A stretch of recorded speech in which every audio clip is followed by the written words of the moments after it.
Welcome to the Angels Win podcast with former Angels broadcaster Victor Rojas, featuring Geoff Stoddart and Chuck Richter. And now it's time to talk about some baseball. Victor, take it away.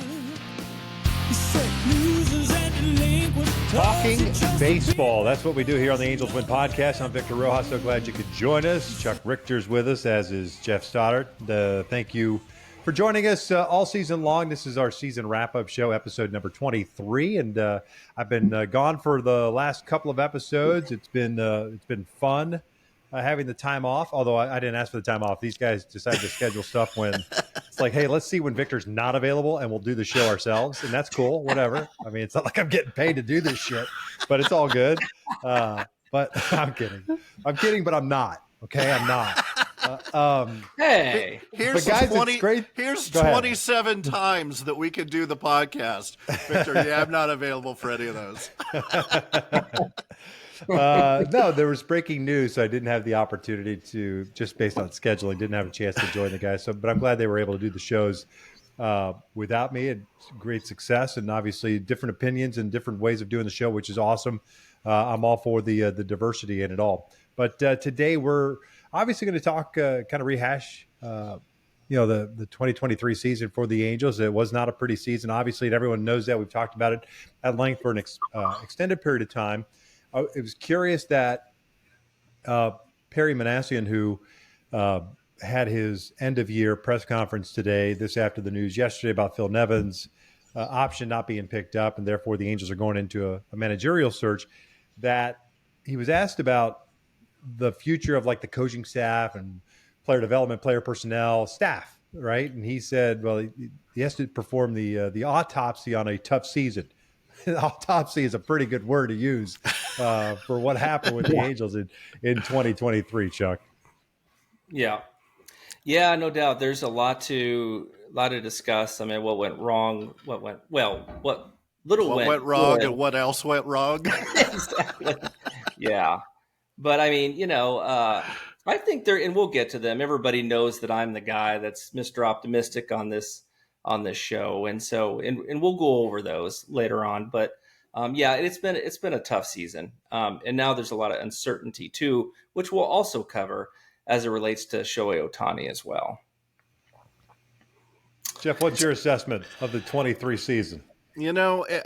So this morning I sat down and I started putting my notes together for the podcast like I do, and I'm like, all right, let's total things up and see how we did. And I found myself just getting depressed all over again. From an offensive standpoint, the team was I mean, we were kind of in the middle of the pack of everything. We were, we were 18th in Major League Baseball in batting average, 12th in OPS, 14th in RBIs. I mean, just kind of, whatever. The big hits were obviously pitching. We had the 23rd worst ERA. There was only two teams that gave up more home runs than the Angels did. It was a rough season, and it was a season I think that we all came into so hopeful, right? It appeared everybody was healthy. It appeared that, that we were going to be able to make a run. I don't know that anybody had delusions of a World Series, but it would have been, I didn't think it was out of the question to think that we had a shot at, making the playoffs, even as a wild card team. And it felt like as we started doing the podcast, they were just lingering around 500. Yeah. And we kept pushing we see some sparks. We just need this to click. We just need that to click. And it just never happened. And then things started bottoming out and people started getting hurt and off the rails it went.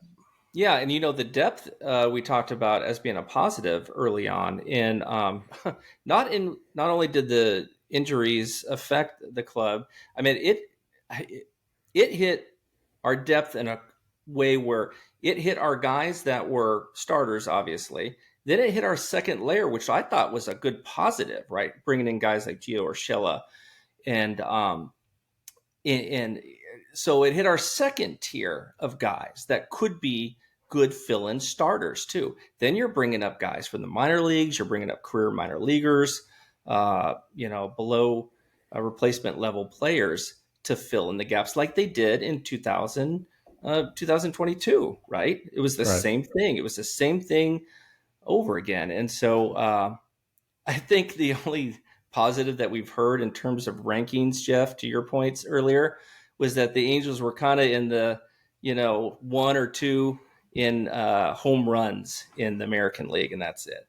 Those guys would hit a ton of home runs this season, but it happened a lot with runners not on base or in the moment, let's say, in a crucial clutch moment.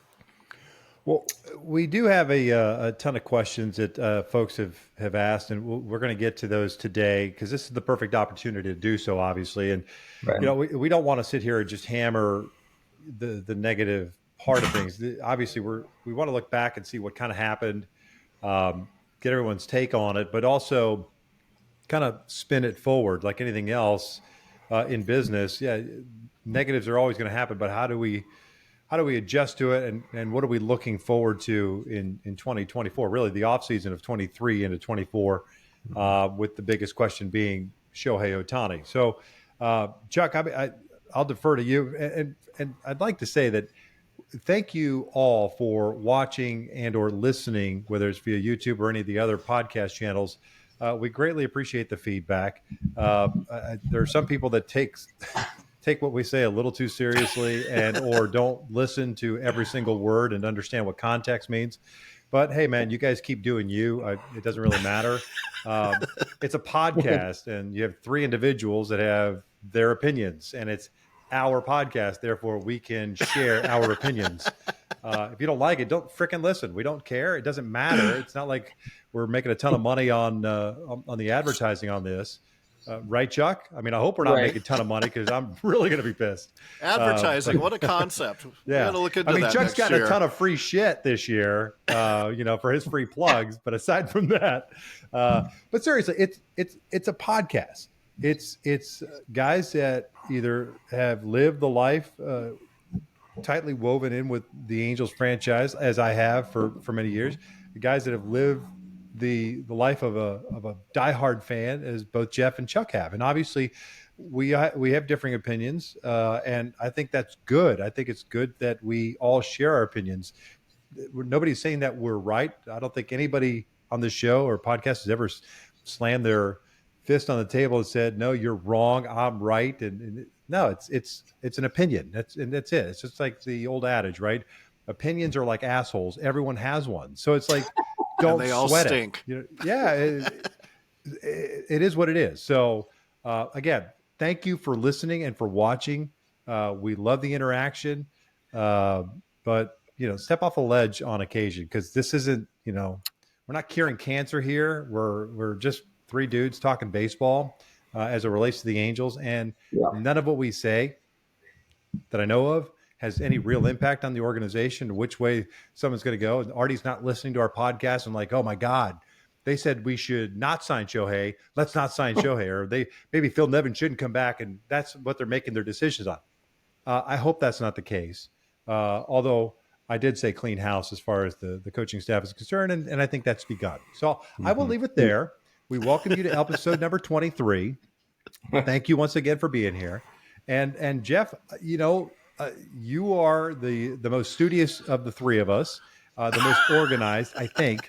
I will let you kind of run the table for us and guide us, if you will, to this season-ending recap of the 2023 Los Angeles Angels season. All right, let's go. Well, obviously, with the announcement of Phil not coming back next year as the Angels manager, as Victor alluded to, a lot of our mailbag questions relate to that. So Nick from Ladera Ranch, Caesar, Kyle, I think who else we have? Terry from Prescott, Arizona. A lot of them asking about the manager's role and who we think the right person should be to lead this team going forward. So I guess I'll start it there. And Chuck, I'll start with you. Are there any guys that jump off, the page or your computer screen to you, or just off the top of your head that you've, as we've talked about Phil over the last couple of months and whether or not he should stay? Is there somebody you have in mind of someone you think would be the right choice? It's tough when it comes to manager. I kind of like Mark DeRosa, and I know Victor, you may know him a lot more than us. But I mean, he was selected to lead the Team USA, right? Big In the deal. last week, which doesn't mean anything. A blind dog could lead Team USA, for Christ's sake. But his name's been thrown out. Okay, I think if you're asking me who will be the manager, because honestly, right now, I don't have a favorite at this point. I'm still kind of processing, going through all the guys that are available. Who I think will be the next manager of the Angels, I think it's going to be either Ray Montgomery, who's already there, right? He's a Perry guy. Or it's going to be Buck Showalter, who Perry Manassian is in favor of, who is available as well. It could be Don Mattingly. There's some guys out there that that are available that have experience as managers and a ton of experience in the big leagues. I don't know. It's tough. I mean, you look at these guys and you could look at them and say, "Oh, this guy would be a great manager," and they're not, right? I mean, there's just a few that are like the Bochis and the Sochas and those guys, right, that are just truly successful over time. I don't know. I mean, it's there's a big field of guys out there. Who do you like, Victor? Because you're in the game. You know a lot of folks in the game. Who do you think is primed and ready for a job that you think that would flourish? Not just the big leagues, but with specifically for the Angels. I think there are a ton of guys that are primed. That have a ton of coaching experience, whether it's at the minor league level, at the major league level. I think the biggest thing that we talked about a couple of episodes ago, I think the last time I was on, was the decision moving forward of both Perry and Phil, right? With Perry having 1 year left on his contract and Phil being kind of the Band-Aid approach because the ownership was in flux, not knowing if they were going to sell the team. And he really was an interim manager this year, right? It really was. So I'm not surprised that he is no longer with the team. And I say that from the standpoint of, as a tactician, I just didn't think that he was up to the task. Whether it was pitching changes, a feel for the game. I felt this last year. Last year, he kind of, he walked into a bad situation once Joe got fired, and that series in Atlanta where it just went bad, and he got ejected, I think, after Shohei. It was a called strike. It was in July at some point. I'm sure Phil's a great dude. I've never met him. I've heard good things about him. But my sense was that it was time for him to go from a managerial perspective. And was he handed a raw deal? Maybe, maybe not, because the team was supposedly better in spring training. You had the guys, as far as the depth was concerned, that you didn't have the year before. Did he have bad luck? Sure, because of the injuries. But just from a game management perspective, that was my sense. And that's why I felt the way that I did. And once things started to snowball, there was nobody. I just didn't feel that there was someone that was trying to at least stop the snowball from continuing to roll. That was my sense. And that's why I said time to clean house. So that's where the biggest problem that Perry faces moving forward is the same one that I brought up a couple of shows ago. He has 1 year left on his deal. So if you believe in Perry and you want him to pick his own manager, then I think you almost have to give him one additional year with maybe an option year, so that whomever you're trying to recruit in is under the impression that Perry's going to be there for at least 2 years, under contract for 2 years. Right. Because otherwise you're as a manager, you're sitting there going, okay, if I'm a big name manager, yeah, Perry, I love you to death, but it's like, I better get some security and I better get paid, handsomely, because you could be blown out at any point. You're Right. going into a lame duck year. And so those are the things that kind of go through my mind. Buck interviewed for the job when before Joe Madden got hired. Um, I was happy to prep Buck. I've known Buck a long time, and we spoke for about 2 hours to get him ready for that interview. But I think it was a foregone conclusion at that point that Joe Madden was going to be the guy. I think just from the relationship that, the long time relationship with the Angels and the long time relationship with Artie, that you knew that he was going to get it. I think Buck would be a great choice. Um, I like Dero. I think he's a great personality. I don't know if he's never managed anywhere. And Right. so I don't, again, managing Team USA, cool. I mean, you're managing big personalities. I mean, that's a pretty easy lineup to fill out. And aside from just filling out the lineup, you got to manage those personalities. D-Row's still close enough in age and in time spent in the big leagues to where he can relate to those guys. I think it's important. The question becomes, is like, what are your plans in 24? Right? Like, are you planning to compete in 24? Buck is going to want to compete at this stage of his career. I don't think he wants to rebuild. Do I think he'd be a great choice? Yeah. I like Benji Gill. I don't think Ray Montgomery, for me, Ray Montgomery, that's another Band-Aid approach. Mm-hmm. Forget the connection with Perry, because he can easily go back up to the front office, right? Um, I just don't feel it or sense it. Benji But Gill is another one, Victor, that a lot of the I fans. like him. Yeah. He's got a lot of experience, especially with Latin players. I think players, both American players and Latin players, respect him. He's put in his time. I mean, you could say the same thing about Sandy Alomar Jr. You could say the same thing about DeMarlo Hale. There are a lot of unbelievably great baseball men that have put in their time that should get an opportunity to manage at some point in the big leagues. The one guy that stands out to me as someone who I have a relationship with, I love to death, personality wise, understands today's game, can connect with younger players, understands how to manage veteran players, is Ron Washington. Oh, And that's he's a right. guy Interesting. that I would love to have a conversation with, whether it's as a manager or as somehow getting him a part of my team. Now, it's tough because he's in a really good situation in Atlanta as a third base coach, but those are the kind of guys that I want around my team and my players because he understands what it takes to build something. Did it in Texas. Um, I didn't think he was given the full opportunity to see it through in Texas. But guys love him. Guys love the guy to death, and they will run through a wall for him. And he's a lot of fun, and he's sincere, and he shoots you straight. He's a baseball guy, understands the analytics. He's been in that realm. He dealt with John Daniels in Texas as the general manager, who was heavy into analytics.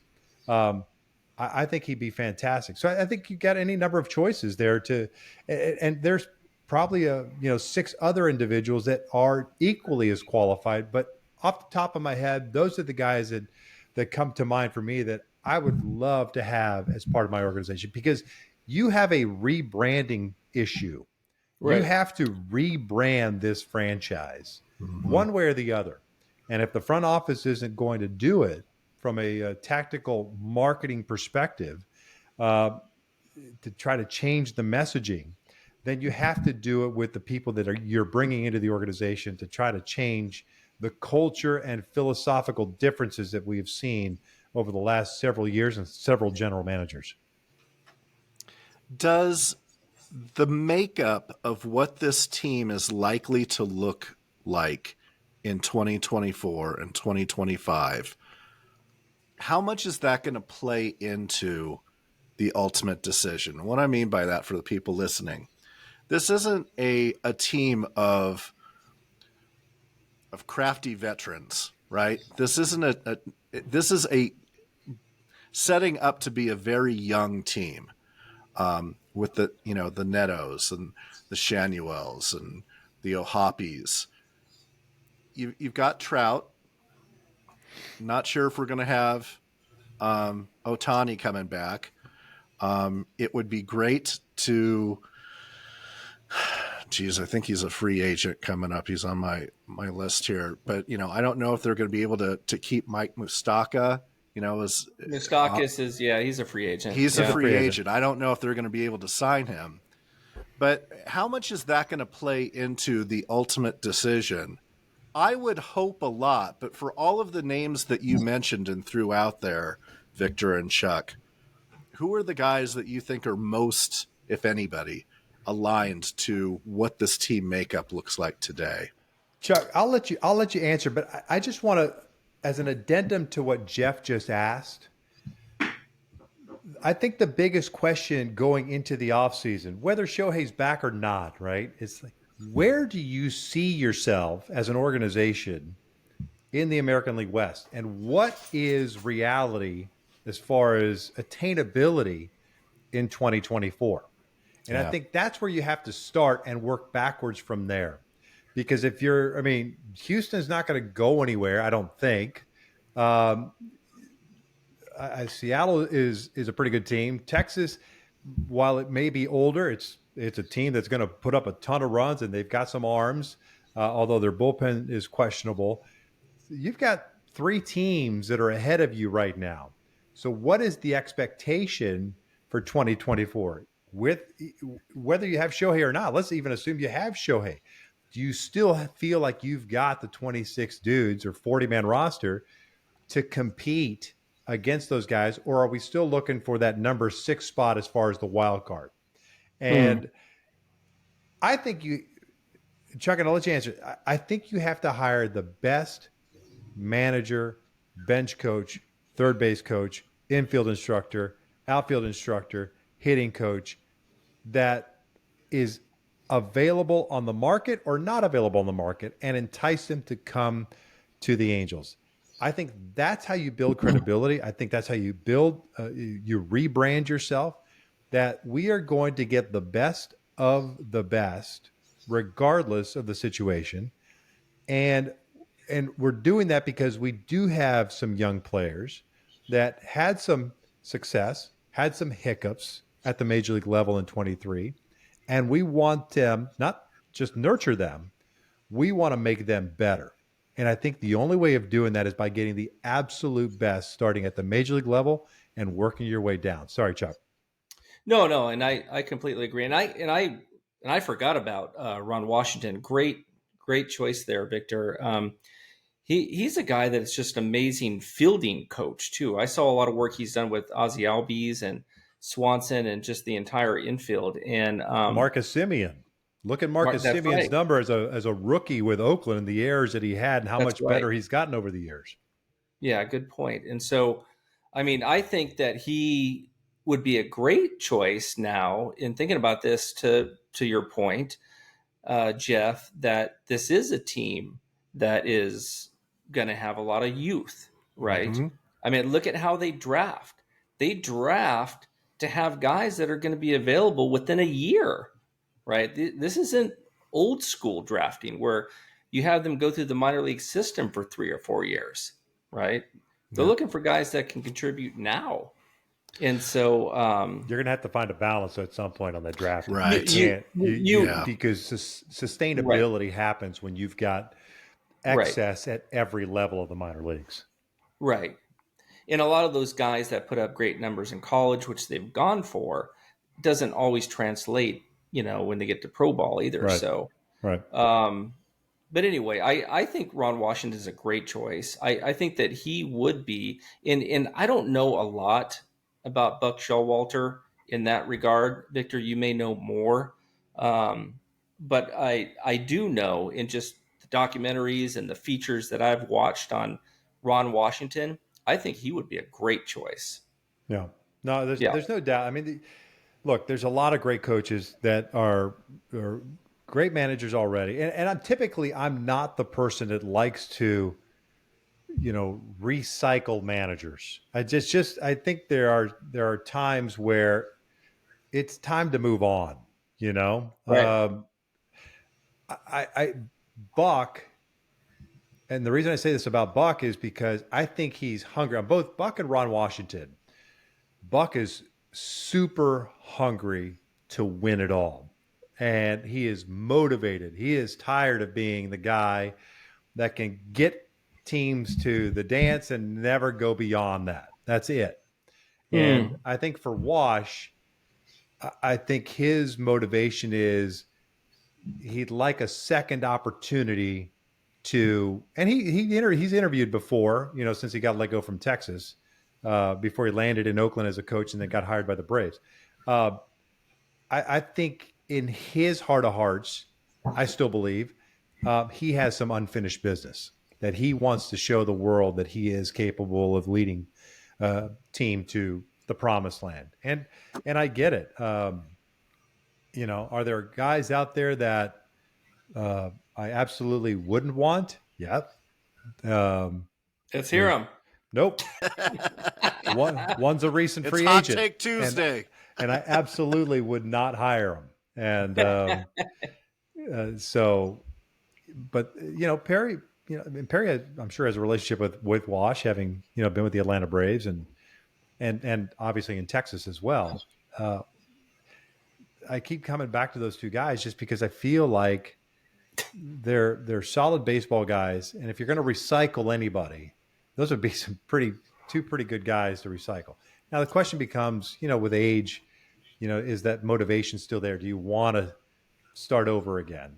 And Buck did it with Baltimore. He did it. That was a team that was kind of like it was the land of misfit toys in Baltimore with young players and just kind of mosh pitting them together. And all of a sudden, he got them to the promised land.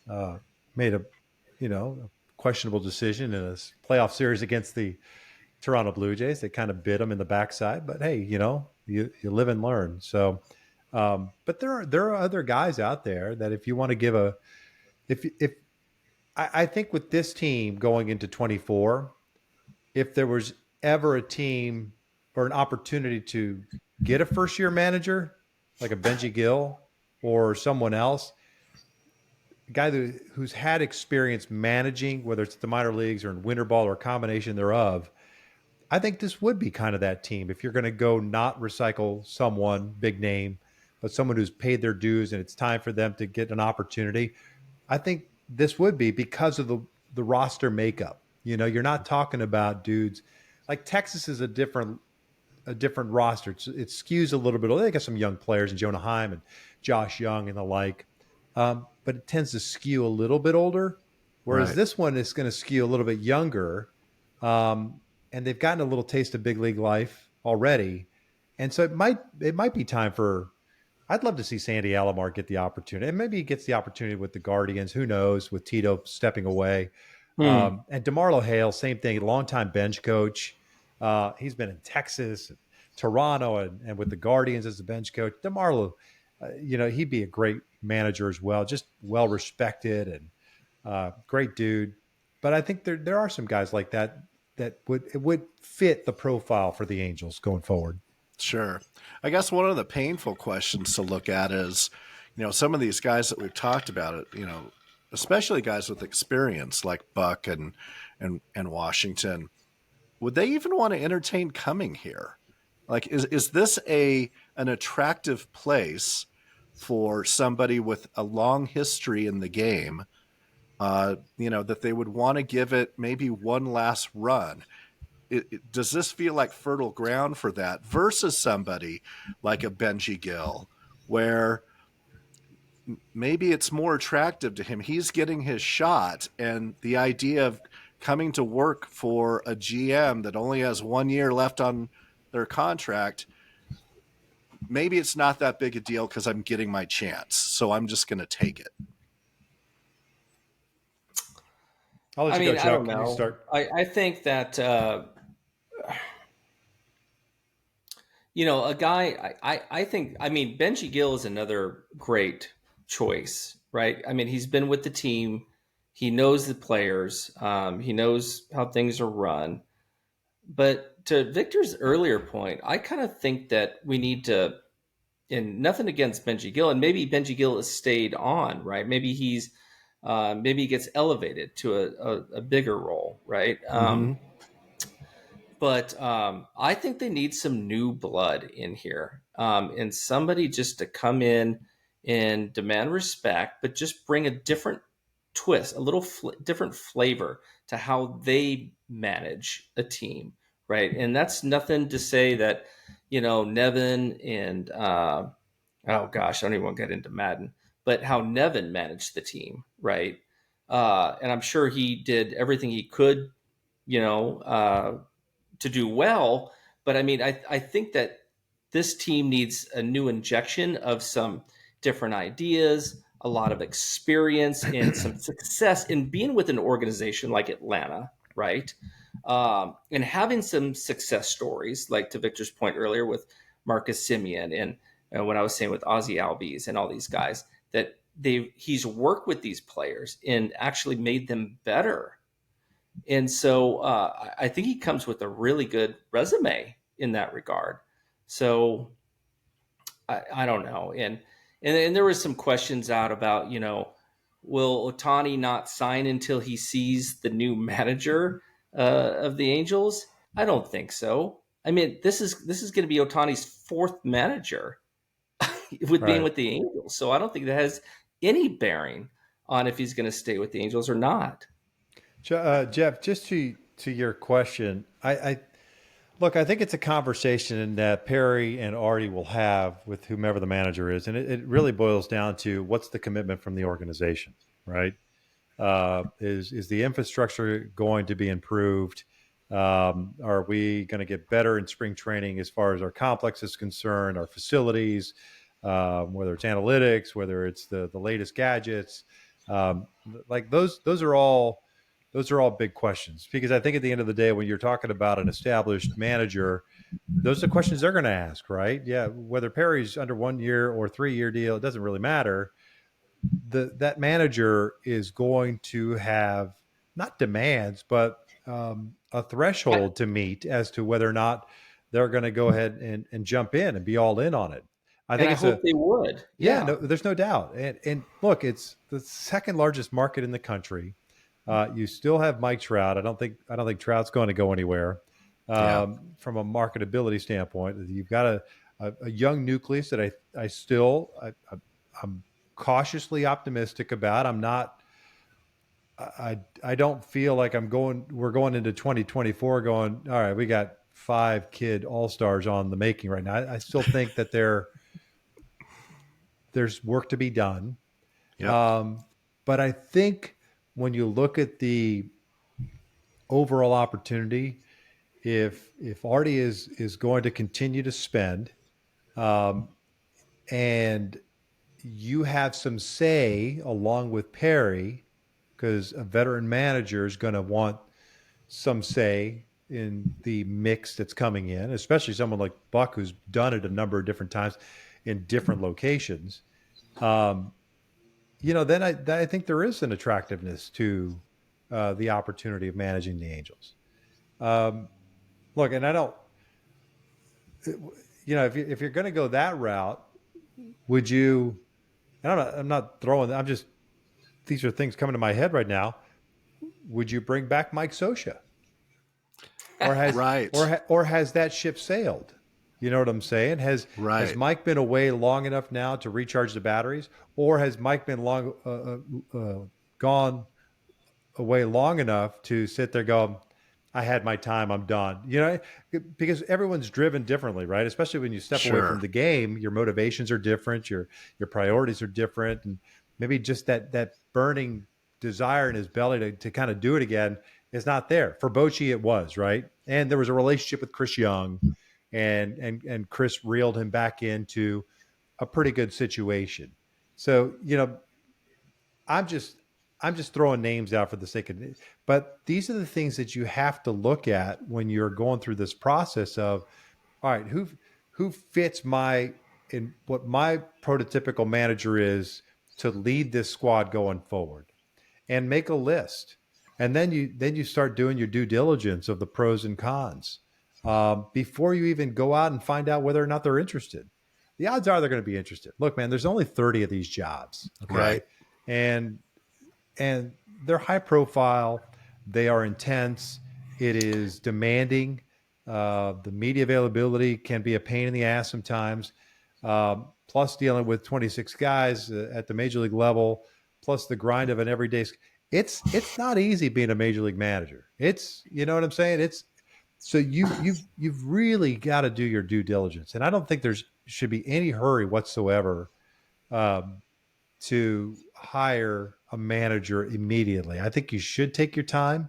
I Yeah. think you should ask all the questions that are necessary. And I would look under every single stone to make sure that I'm not missing someone that is aligned with how I envision this club. Because if I'm Perry, yeah, I may be under a 1-year deal, but I have to look at it and approach it as if it's not just a 1-year deal. I'm looking at a 3 or 4 year window, right? Whether I'm here or not, Right. that's how you have to approach it, right? Because I can't see Perry going into next year going, oh shit, well, it's my last year. Let's go. Aaron Nola, come on down. Blake Snell, come on down. And throwing all the money into 1 year. I think that would be foolish, and I don't think Perry is that way. But we'll see how it plays out. Yeah. Right. Hey, Geoff, one of the questions was directed towards Victor with the same vein of questioning, right? What did I do? Yeah, there's there was a lot of questions that bubbled up. One from Brett from Newport Beach, one from Terry from Prescott, Arizona, and Terry in Prescott, Arizona. Terry, that's her. I think that's the one. I think that's the is person. that Terry Smith? No, Not I think Terry it's, Smith. I think it's the person that thought this was the Victor Rojas. That's podcast. right. That's the same Terry. Terry Smith, out of here. The question is, there's a lot, and we get this a lot on Twitter as well. Yeah. Yeah. A lot of love for you in the Angels fan base. Yep. Is Who, having me? Yes, out of I here. was as surprised as you are. So Except for the showbase. Yeah. Except for the showbase, but they're a cult. So they don't count. is being in a role with the team, either up in the front office or on the bench managing, coaching the team, something that you would be interested in, either with the Angels or with another organization sometime in your future? I don't think the on the field stuff interests me. I haven't really thought about it because I don't think it's really a possibility. Although that being said, in today's world, the way organizations hire some of the most random individuals to fit the profile, I guess anything is possible, right? And I don't mean any disrespect to the people that have gotten opportunities, whether it's at the minor league level, at the major league level, but you're like, oh, okay, well, that's out of left field, but cool. If it works, it works, right? Right. So I guess anything is possible in today's baseball, right? From a front office perspective, yeah, I'm always interested. I've shared my thoughts with you guys about this. I was open about it a couple of years ago. Mhm. I'm not dying to go and do something.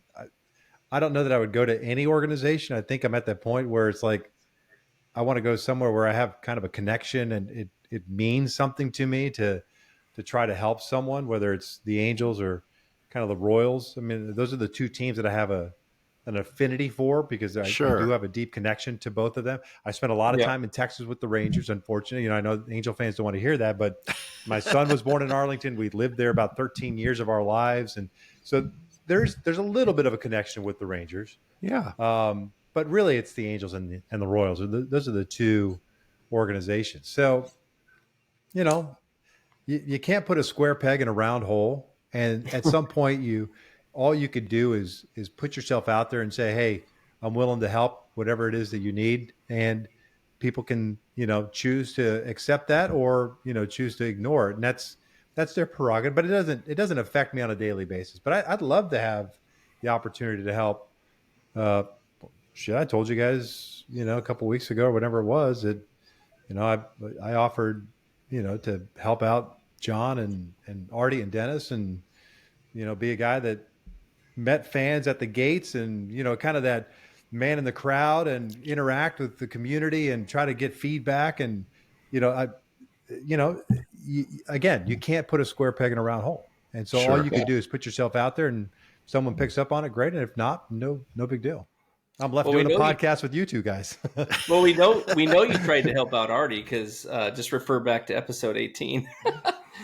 So yeah, what did I do? Message. Oh, your text message, yeah. Oh, well, I mean, look, we're all passionate, right, about something, or a team or an organization or whatever the case may be, and it's like you want the best for the organization. And I know the Angels have gotten crushed, especially over the last couple of months. Look, I don't think I have shied away from telling you or the world that Artie was good to me and my family. I can only judge people by how I was treated, right? Do I agree with everything that has gone on? No, of course not. I don't think, I'm not an idiot. I think we all have our own opinions of, you're stepping on your own toes and you're making mistakes. But hey, that is what it is, right? We all have opinions, like we said at the beginning of the show.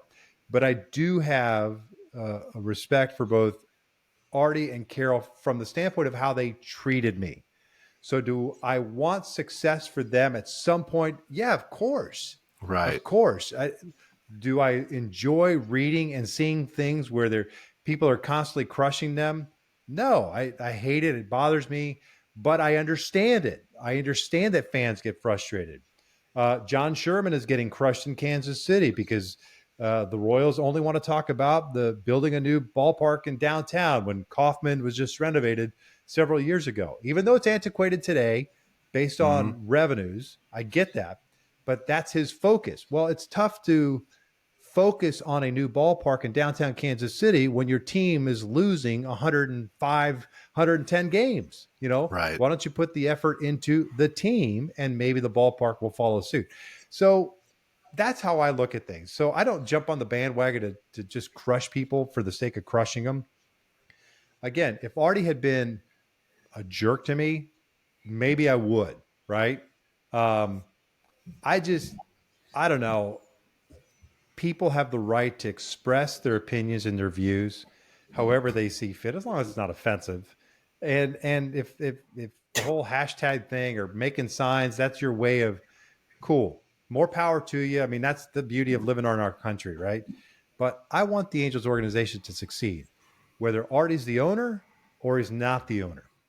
And that's the underlying message that I'm trying to get to. It's like, I want them to succeed. Right. And would I love to see the Angels on a World Series parade in Anaheim? Absolutely. And if Carol and Artie happen to be on one of the floats, then God bless them. If they're the owners, so be it. If someone else is the owner, God bless them. That's how I look at it. I just want the team to win. I just want the team to do right. I want the team to be a staple of the community, a pillar of the community, and doing everything possible. And so that's why I put myself forward to try to, if I can help in any way, I want to do that. But, you can only lead a horse to water. You can't make it drink. Yeah.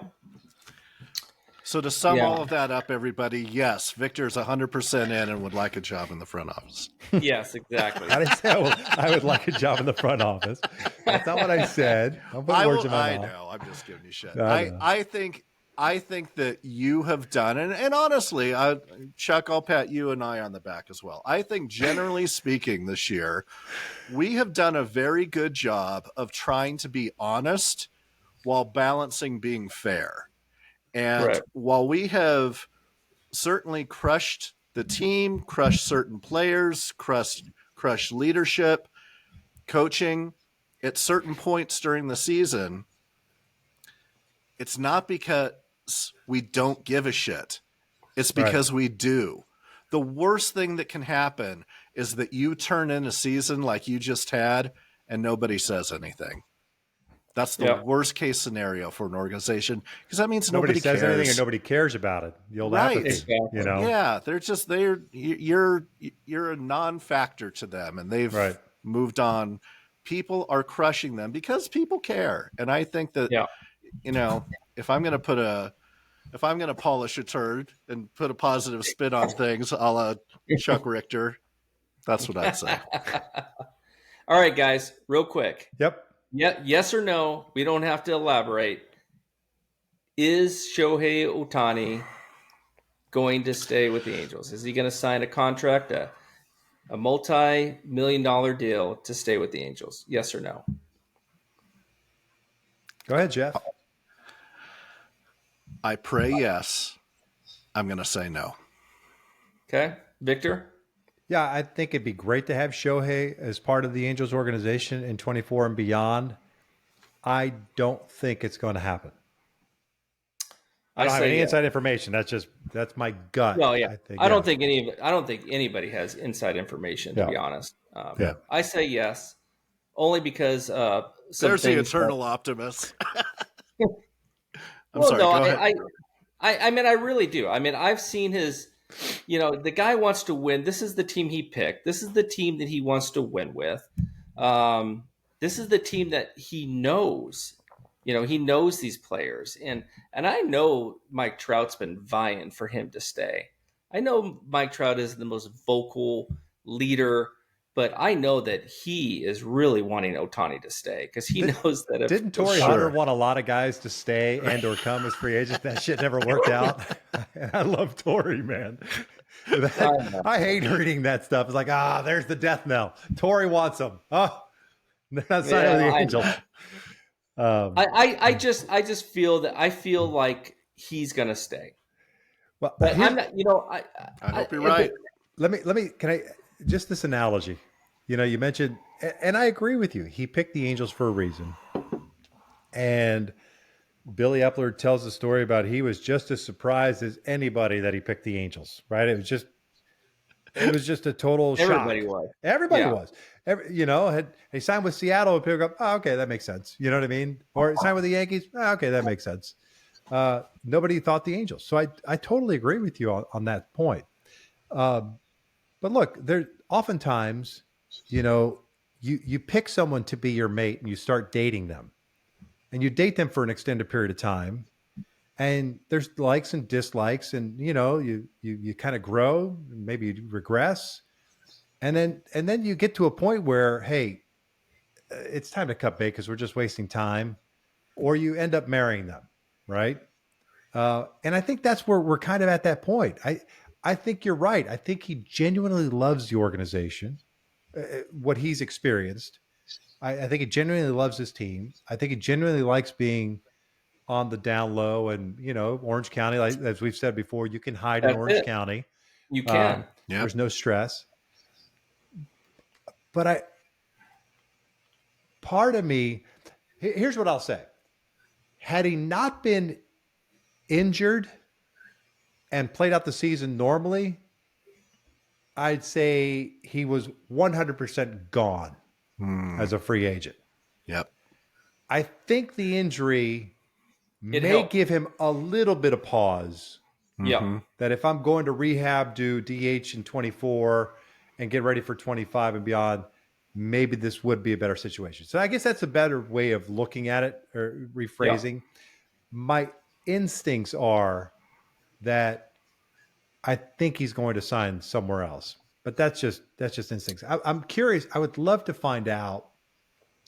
Has anybody ever asked Perry, or I guess Tom Verducci could have asked Artie this back in the spring, whenever he did that article, but did the Angels ever make an offer or ever have serious discussions about an extension? I want to know that so bad. We have talked about that so much on this podcast. Which would lead you to believe, because it hasn't been leaked out or anything like that, that there haven't been those conversations. So, but why? I don't know. I don't know. And I just, out of curiosity, I'm curious if there was ever a conversation, even just going back to last October, a year ago, hey, we want you. This is what we're thinking. Are we in the ballpark? And maybe they weren't in the ballpark, but at least to say, hey, we did broach that subject. I'm just kind of curious, and they don't have to tell us, but I'm kind of curious if they did, because they probably won't say anything now, because if they did and they goes somewhere else, it's like we didn't put our best foot forward to sign, the best player on the planet. So I don't know. It's such a hard question to answer because there's so many variables. I think that the World Baseball Classic maybe opened his eyes to what it could be somewhere else with a stacked team. Yeah. Like if you plugged him into the Atlanta rotation, Oh. you know what I'm saying? The Atlanta lineup, Yeah. But those are things that you got to think about as a free agent, right? What's it like to live in Atlanta and Georgia? And forget tax ramifications, but like the quality of life, and can you hide there? There's a ton of superstars there, so maybe he can hide. Mm-hmm. And I use air quotes on hide, right? Because Sure. Acuna and Riley and Olsen. I mean, there's a lot of dudes there. Yeah, you're surrounded. Yeah. Dodgers, kind of the same thing. You got all the guys that that embrace that whole Hollywood thing, and it works for them. And he could still just be him and kind of do it to the side. You know what I mean? Right. That's how I would look at it from a tactical perspective. That's why I think there might be. I think he's probably gone, but the injury maybe changes that dynamic a little bit. Right. And do the Atlanta Braves need more offense? I mean, in 2024. Well, it'd be 24, but then 25. They could use a guy at the front end of a rotation. We'll get into this in a later podcast, but Yep. I'm working on a study to do a deep dive on not just injuries and what's causing these injuries in the past couple of years, but also, I mean, like, how many success stories are there from pitchers coming back from a second Tommy John surgery? Yeah. And I know he hasn't actually gotten the Tommy John surgery yet. They're looking at different, methods of how they could, Well, he had the procedure. He had a procedure done. Right. A procedure. Already. Yeah. Yeah. Which I think is essentially, the ulnar collateral ligament that he had injured before, injured in a different spot, got worked on. So whether you call it Tommy John surgery or not, by definition, whatever, but he had elbow surgery. Right. So he's had the second surgery already. But what I'm saying is that the success of there's two guys out there. Nathan Eovaldi. Eovaldi's had a couple. I think Chris Capuano. Remember him, the lefty? Yeah. Diamondbacks, Brewers. I think he had 3. Jeez. Was it 3 Tommy Johns? I think maybe it was 3 Tommy Johns. Jeez, he may have had one of them might have been a shoulder thing. But yeah, it's not the easiest thing in the world to do, but modern medicine come back today, from and then be successful as well. Yeah. So, all right, guys. Next question: who do you think the best free agent for the Angels in this offseason coming up, signing or trade acquisition could be for the Angels? Geoff? Shohei Ohtani. No, excluding Shohei. Wait, you didn't preface it by saying excluding. Well, let me preface it with excluding Shohei Ohtani. Who could be the best, free agent signing or via trade addition this offseason? Because the Angels they need more than just Ohtani coming back. I think that's been established. Right. Blake Snell he's free agent, right? I feel like we need pitching, right? So that's where I'm gonna plant my flag. I don't know that it's on a guy versus a position. I like Blake Snell, Geoff. Mm-hmm. My problem with him is he doesn't go enough innings. Yeah. He throws a lot of pitches. He's kind of in that Griffin Canning zone where going for strikeouts every batter, which is good. I mean, Griffin Canning is a success story this year. Let's face it. He is. Yeah. But are you going to pay him? Are you going to play Blake Snell all this money, hundreds of millions of dollars, to go 5 2/3 innings per average per start? I'm gonna be honest. I was studying up on the Angels today. I didn't dive into the free agent market. I thought we would do that in hot stove. I put you in the hot seat. All right, what about you, Victor? I'm kind of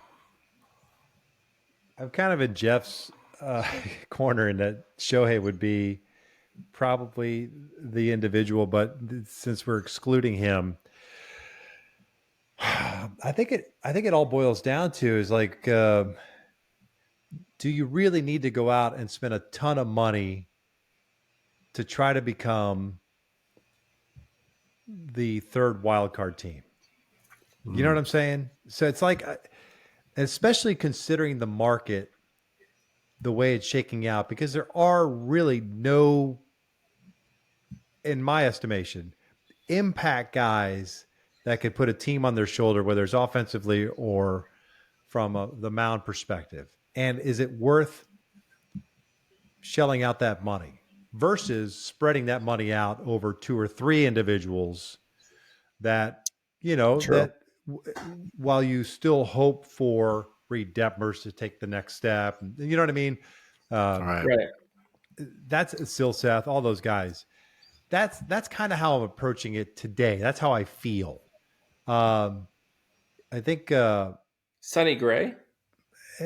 Maybe it depends on what his ask is, right? I think he's kind of turned his thing around.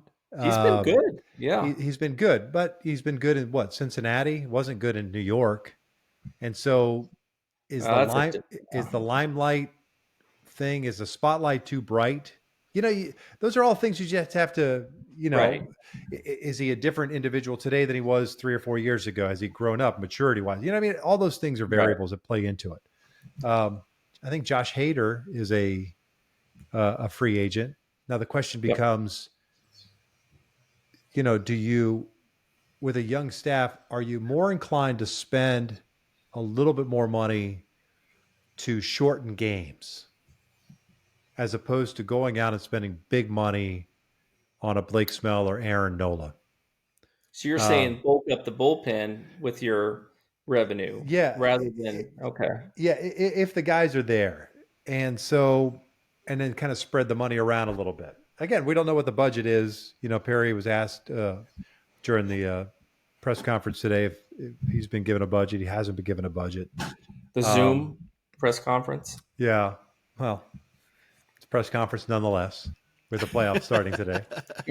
And so, it's a difficult question. It really is. And Perry's got some tough decisions to make as to which way he really feels this game. Look, I was looking at the 40-man roster, and you've got some tough decisions to make. There's a lot of guys that are gone. I think the free agent stuff, all the free agent guys those are easy decisions. To me, they're all gone. I'm not picking up any options. But then you look at the 40-man, Chris Rodriguez, at some point you're going to have to cut bait. I mean, he's still having back issues. Yep. He's tying up a 40-man spot. And those are valuable, and I think you have to, honestly, really, if you trust your scouting department and your close lieutenants, if you're Perry, is there an impact Rule 5 guy out there, whether from an arm perspective or from a position player perspective? Because if you're ever going to carry a guy, because, the Rule 5 thing, you've got to carry him all season long on your roster. Yeah. 24 would be that year. If you think you've got a guy that maybe he's not quite ready for 24, but he's on the cusp, this would be the time to do it. Because, if you're the Rangers, there's really no spot for a Rule 5 guy. You know what I'm saying? And I think the Angels are kind of in that zone right now where he'll take some flyers. It wasn't Santander for the Orioles a Rule 5 pick? Yeah, I mean, there's a lot of guys out there. Yeah, I mean, he's turned out to be a pretty damn good player, and so it just comes down to that whole scouting and the trust in it. And Geoff, I didn't mean to shit on your Blake Snell pick. No, it's not. He's actually. I mean, he's going to be the NL Cy Young this year. Period. Right. There's no. I just think that he's going to demand a ton of money. Sure. And I think for the kind of money that he's going to demand, I don't know if it'll behoove the Angels to put that all in there, like a Correct. Garrett Cole type. So I don't know. And is that the best way to spend the money, to Victor's Exactly. point, right? To Victor's point, I like the idea of spreading it out. Yeah. Maybe bulk up the bullpen of guys that can go 2 innings, of good, so I don't know. The problem with bullpens, they're fickle, man. They're I know. fickle. It's tough. And it's, look, I thought the Angels got pretty lucky with Joe Smith for the 3-year deal that he got. It was reasonable. The guy took the ball whenever need. Those things are few and far between. It just seems like bullpens are like year in, year out. It's like good year, even odd. You know what I mean? Right. You seldom do like get Carlos Estevez, like a tale of two halves, right? Yeah. First half, all-star, unhittable. Second half, not so much. So Eduardo Rodriguez is a guy that's interesting too. The Tigers. I think he can opt out of his deal with the Tigers. He can, but what I heard, Victor, on him is he wants to get that money, that guaranteed money. Yeah, but he's better off not opting for free agency then, especially after declining a trade to the Dodgers, because team will look at it as if he doesn't want the pressure situation. Yeah. Real quick, guys. Next question: who's your breakout player of the 2023 season for the Angels? Oh, boy. We had so many guys that had flashes.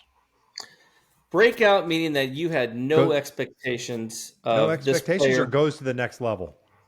Goes to the let's split it then, if you're going to bring it that way. Breakout player meaning that you had no expectations and he just came on the scene like, wow. And then let's split it in like, who's the guy that's going to be just going to excel in 2024 based on what you've seen this season? I mean, I had zero expectations for Moniak, Neto, Ohapi, and Shanuel. Good call on Moniak. I mean, I think Moniak is the right choice. Right? Like all 4 of those guys popped this year and were incredibly pleasant surprises. They all also seem to kind of have that grit, right? That dog in them a little bit that you like to see. Mm-hmm. That Exactly. We've often complained about that we don't see a lot from some of our superstars. So I like that element as well. If I had to pick somebody, who do I think is going to turn the corner 2024? Yeah,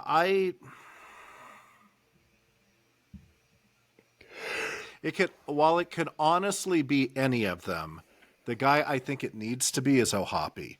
I think that we need a long-term, next 5+ years anchor behind the dish. And good call. I would like it to be him. Yeah. Victor. Well, I don't want to categorize either one of them, but I think Chase Silseth and Ben Joyce. Okay. Good. I think if those 2 guys take the next step forward, I think it helps your organization greatly. Yeah. Yeah, good call.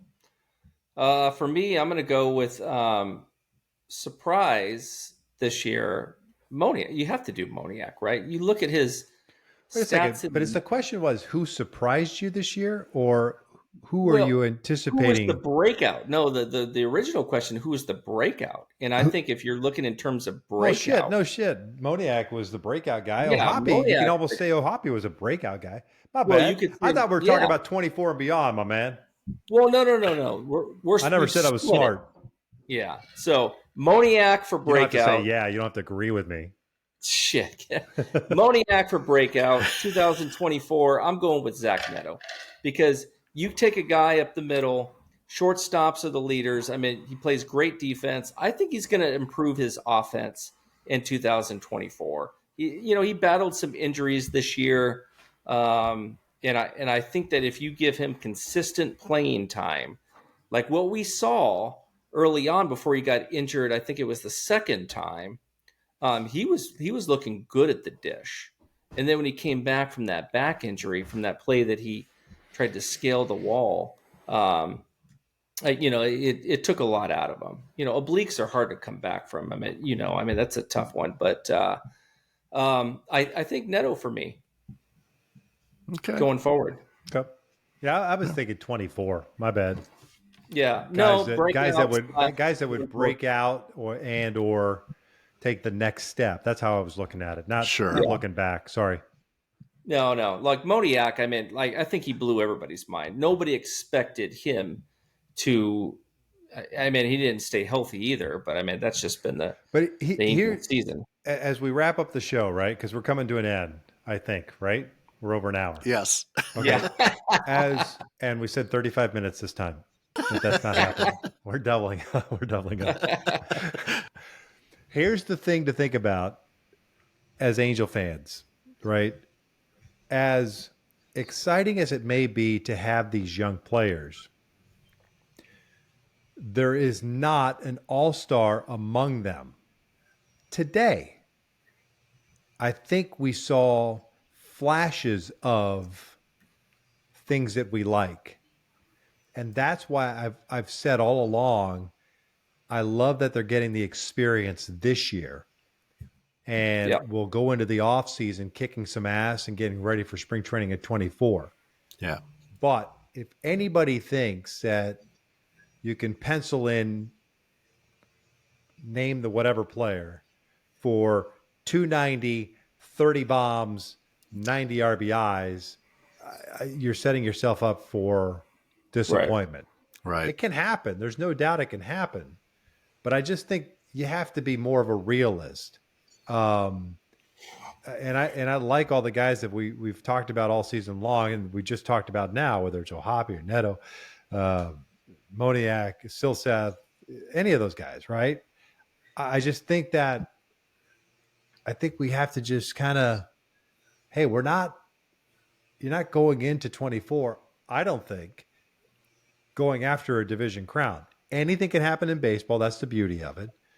But you have to be a realist in your expectations going into it. I think this year was a little bit different, right? Because they haven't been to a postseason in such a long time. And the roster and the people that you kind of brought in, you're like, okay, well, I can see this happening. I could see, maybe catches a fire and getting to a postseason berth. But I think next year it's a little bit different. And I just don't want to put so much pressure on all these kids to like, oh, shit, I got to be, Zach Neto's got to be Ozzie Smith at shortstop. No, go be Zach Neto. Go be Zach Neto. Go be the best Zach Neto that we know. Logan Ohapi, same thing, Work on your entire craft. Shanuel, hopefully they don't start dicking around with his swing and trying to get him to lift. And, if the doubles come, they come. If they don't, they don't. I think somebody was talking about it the other day. I don't know where it was. Dave Magadan was a pretty damn good. He was a hell of a collegiate player at Alabama, and was a pretty damn good hitter at the major league level. Never really hit for power, and the guy ended up becoming a major league hitting coach. You know what I'm saying? It's like, it's okay if that's who they are, and that's what they're going to be. The only thing is that if you're going to carry a guy that's 350, 360 from a slug perspective, or 400 slug at first base, you better make up for it somewhere else in the lineup. That's right. That's the balance, right? Yep. And thankfully they have Ohapi to, I think, supplement that power from behind the dish. Listen, power positions are first, third, and your corner outfield positions. Yep. What you get from a catcher is icing on the cake. It's bonus. Right? Yep. Yeah. If you're going to carry Shanuel at first base, then you're hoping you can get a guy at second base that maybe hits you 15 to 20 and a shortstop that hits you 15 to 20. There's your 40 in the middle infield, which makes up for, Shanuel is going to run into 5 to 10, maybe 15. And experience will always help. But what you get behind the plate is pure icing on the cake. If he hits 25, God bless him. If he hits 15, God bless him. That you can't go into a season going, oh, shit, well, you extrapolate this out. Had he not been hurt, he's going to hit 40 bombs. if that's your expectation, I think you're just setting yourself up for disappointment. Right. Yeah. Just manage the staff. That's what we need. Yeah, I agree. Yeah. And Luis Rengifo, he was hitting for some pretty damn good power too before he went down, and getting on base as well. So where do you put him?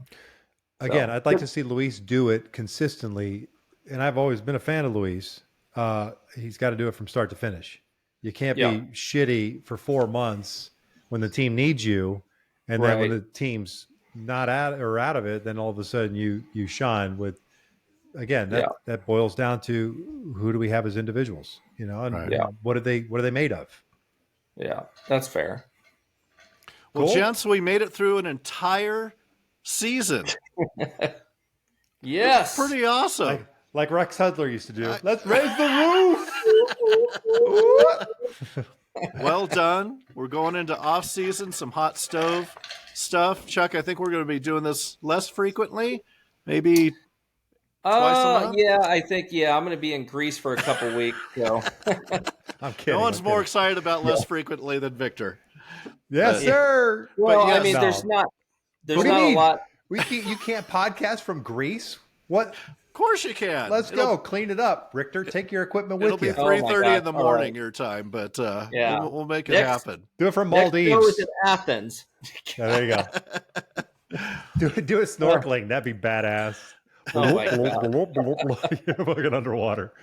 No, I think going forward to your question, Geoff, is that we're going to have more less shows and more pop-ups. Like if the Angels, some big news comes up, we'll do a show, obviously, and we're also going to do more guests. We have more guests on the show, like we had last week with Tim Mead. So that's kind of our focus going forward, and obviously we're going to do a hot stove show, and I think we're all going to be in Nashville for the winter meeting. So we're gonna be covering the hot stove winter stuff that's coming up. So, but yeah, less frequently, I think, during the winter. And I fall. like it. All right, well, let's wrap this thing up. For Victor, my bride's happy that I'm Yay, I'm what's going up, to the Kim? off season. Oh, hey. Hi guys. The camera's how's over it there. going, Kim? Non-talent personality has no idea where the camera's at. We're going to tell everybody that was Taylor Swift, so we can That do was a Taylor Swift, as a matter of fact. hashtag Yeah, Swifty exactly. thing and get more views on the thing. Nice. But All right. yeah, we really appreciate everybody for listening in all season long, and we'll keep it going if you want us to. If not, that's cool. We'll just go our separate ways. But Geoff and Chuck, Let us know. you guys are the everybody, best. let us know what you thought about the podcast throughout the season, for sure. Yeah, and if you think it sucks, don't tell us. I don't care. Right. Yeah. Keep it to yourself. Exactly. All right, guys. Thanks for listening and for watching the Angels Win podcast. For Geoff, Chuck, I'm Victor. Thank you so much, and we'll talk to you next time. Deuces. Thank you for listening to the Angels Win podcast with Victor Rojas, Chuck Richter, and Geoff Stoddart. Go Halos and drive home safely. Say goodbye.